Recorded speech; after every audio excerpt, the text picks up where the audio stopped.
What's up? It's your boy Carcino here, and let's get to it. That's right.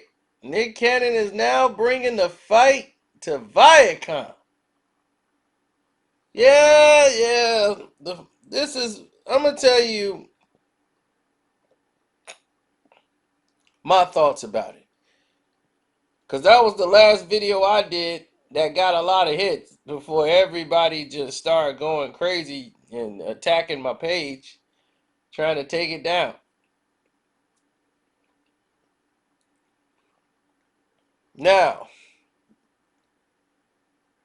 Nick Cannon was going at Viacom because Viacom decided to fire him from the network based on the comments he made from his podcast show.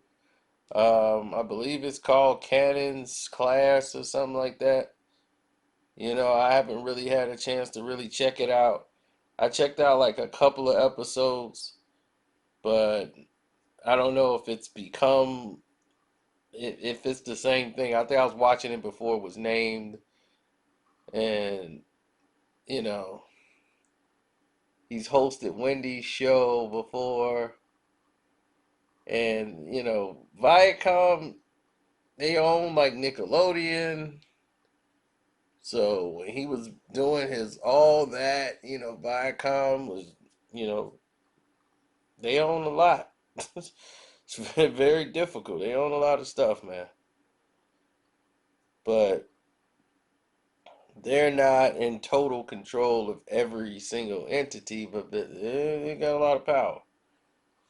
So Viacom CBS decided to terminate its contract with Nick, but they get to keep the show Wild 'N Out, which is the MTV show, and it's a multi-million-dollar platform show.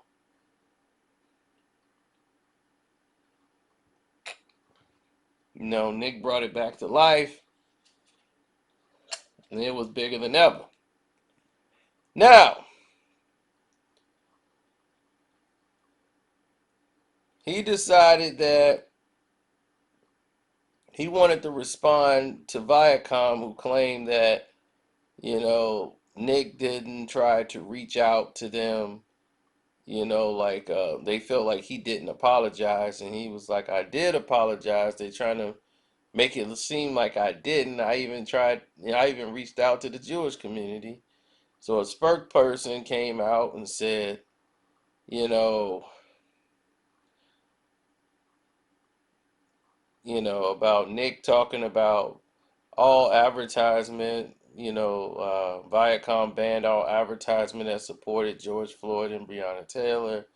They was like, due to the comedic nature of the show, they just believed in, revenge prank and all those things. We didn't want to be insensitive by placing ads for it next to important and serious topics such as Black Lives Matter.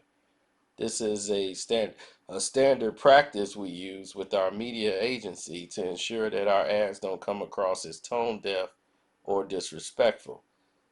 And the rep said that it's untrue that Nick Cannon tried to reach out to the chairman of Viacom CBS. And Nick said he did, and at the same time claimed them for being divisive. And he had a lot of demands. He was just basically saying uh, they blew an opportunity, and he was deeply saddened by the way they handled it. And was like, you misused an important moment for us to all grow closer together and learn more about one another. Instead, you're trying to make an example of an outspoken black man. And he's like, look, I'm not going to be bullied. I'm not going to be silenced. You know, y'all just don't understand or respect the power of the black community. And was like, I honestly can't believe that Viacom has such poor counsel. They would allow them to make such a divisive decision in the midst of protests, civil uprisings within our current pandemic. Truly an unwise decision. Wow, that's some bold statement. And then he was like, man, I hope that we could, reconcile, and use this moment to show healing and acceptance, but they don't have any interest. And, this is something that he was like, needed to come up. He's like, look, I had an incredible, successful past with Viacom, including my Nickelodeon days and the creation of Wild 'N Out. But now the company is on the wrong side of history. If I had furthered the hate speech, but also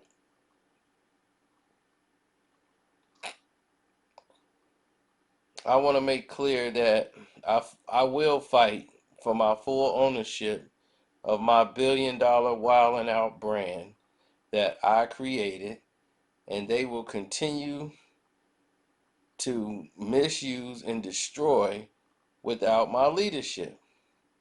I demand the hate and black backdoor bullying I wanted to cease while we're at it. Now the truth is out. I demand the apology. So he's basically saying I'm the one that should be getting the apology. But here's where I have a problem with this. Here's my part of the problem.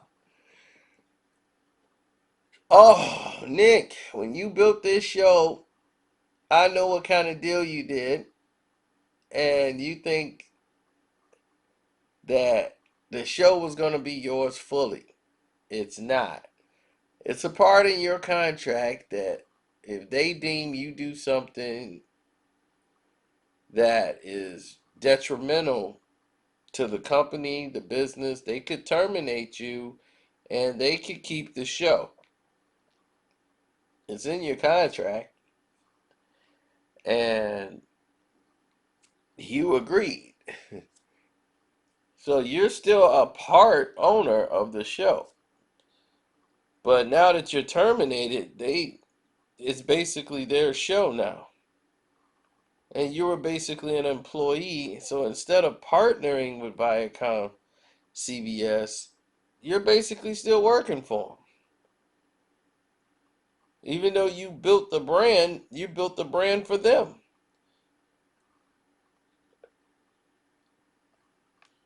Now, Puff Daddy, aka Diddy, told him to come, hey man, come on, come join us at Revolt. We're 100% black owned, and we got your back. We love you, and you have done a lot for the culture. We are for our people first, for us, by us. Let's go. So he said you can create whatever you want over here at Revolt. We got you. So he got a home, but Nick ain't gonna even need that. Sometimes people gotta understand they are bigger. They're bigger than what the company. You could do more for the company than they could do for you. Like what does Nick Cannon need with Viacom? What they gonna do? Promote Nick Cannon? They don't. Nick can promote himself. Nick can just walk around, go independent, and promote himself.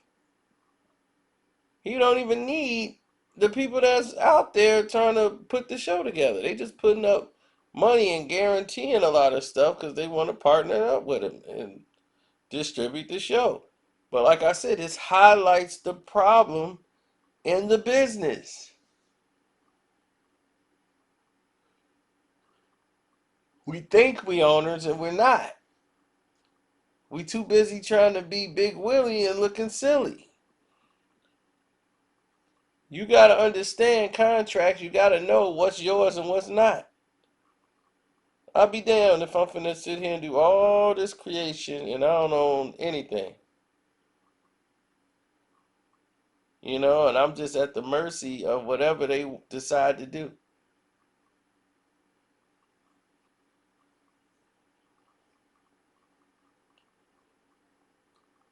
So it's just another one of those moments, man, where you scratching your head and you going, how did this happen? It just it like breaks your heart and leaves you confused all at the same time because it just don't make sense. How something like this can happen and nobody knows anything. It's like how did this happen? Why did it happen? Why did somebody bring it up now? Oh, Deshaun Jackson. They don't see like the what the writing on the wall was. And why would you be so eager to want to part ways with Nick Cannon so fast? This is Nick Cannon, somebody who's brought you a lot of success. And you want to cut him out the show? Okay.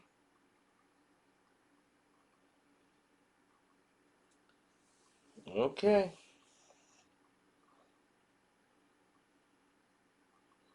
Y'all gonna learn. Y'all are gonna learn. Now, I got to roll. So, I want to tell y'all, thank y'all for tuning in and checking out the page. I appreciate all the subscribers. My Cash App is Carceno, Karceno, if you want to donate to the page. Or you can click the link in the description box, hit up the Streamlab or the Patreon if you want to get more information in depth. And that's it, man. I'm out. Y'all be blessed.